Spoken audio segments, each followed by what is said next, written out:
Hi, it's TK with the weekly words of encouragement. One of my biggest pet peeves is selfishness, especially when I see someone behaving in a way that clearly impacts others and that person just continues to focus on self. When I see others who are only concerned about themselves, I get super annoyed. And then something happens, and suddenly there's a mirror in front of me so I can see my own tendencies towards selfishness. It's frightening how selfish we can all be. Selfishness is ingrained in our sinful human nature, so we have to actively work to be selfless in a selfish world. Selfishness is very prevalent in our society. We see examples on TV, on social media, and in real life, likely in our own homes and in our own mirrors.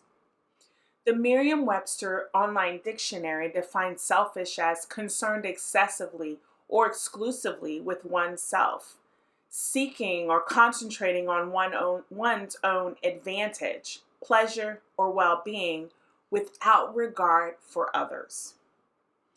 This definition hits the nail on the head. Selfish people disregard the interests of others in favor of their own. To be clear, I don't consider it selfish to implement necessary self-care routines or to establish needed boundaries with toxic people.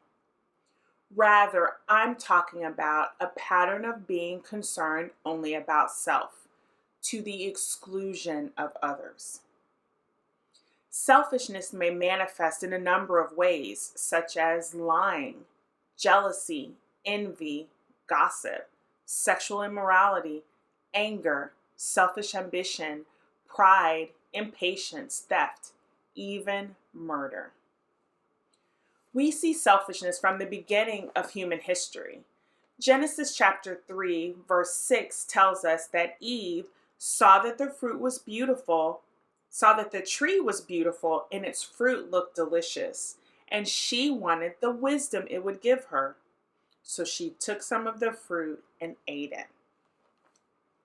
Listening to the serpent, she was convinced that having knowledge of good and evil was what she wanted, so she acted on that desire. She selfishly sought her own advantage, wisdom, and her own pleasure. The fruit looked delicious. She chose to disregard God's command to not eat the fruit because she was selfish. She wanted what she wanted, and we're still suffering the consequences of her selfishness. There are so many other examples of selfishness throughout the Bible, such as King David taking Bathsheba with no regard for her or her husband, or Jesus' disciples, James and John, and their mother, who selfishly asked for seats of honor in Jesus' kingdom. And I'm sure we could identify similar examples in our own lives. People we know who are concerned primarily about themselves without regard for others.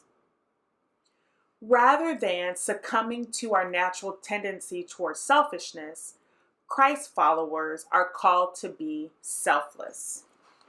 In Philippians chapter 2, verses 3 and 4, we read, "Don't be selfish. Don't try to impress others. Be humble, thinking of others as better than yourselves. Don't look out only for your own interests, but take an interest in others too." We see an example of this selflessness in Jesus' teaching on loving our neighbors in the same way we love ourselves. In response to a question asking, "Who is our neighbor?" Jesus shares the parable of the Good Samaritan, and you can find this recorded in Luke chapter 10, verses 30 through 37. In this parable, a Jewish man was traveling when he was attacked by bandits and left for dead. As the man was lying in the road, a priest saw him but decided to cross to the other side. Next, a Levite or temple assistant passed by And like the priest, he crossed to the other side of the road. Then a despised Samaritan came along and saw the beaten man lying there on the road. The Samaritan felt compassion for the man, so he stopped and nursed the man's wounds. But he didn't stop there. The Samaritan put the man on his donkey and took him to an inn to further care for his needs.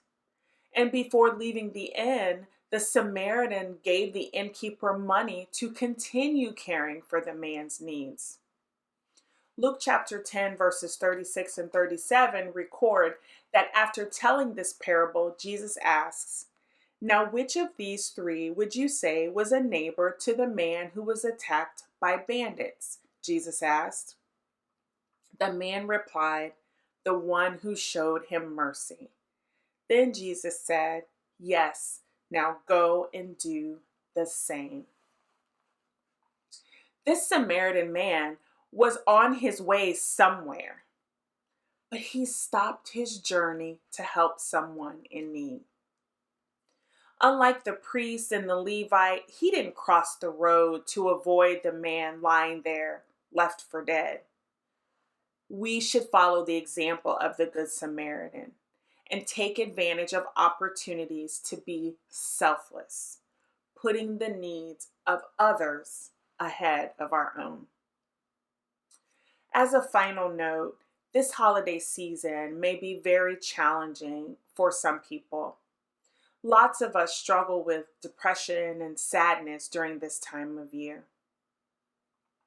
So I encourage you, as you enjoy the holidays, be selfless towards those around you. Reach out to them to let them know they are loved. Reach out to that family who lost a loved one this year, that single parent whose kids will be away for the holiday, that military family whose service member is deployed and can't return home for the holidays. Send an encouraging text message or mail a gift card or send them flowers. Just do something to let them know that you care. I pray you have a blessed week and I look forward to seeing you next time. Bye.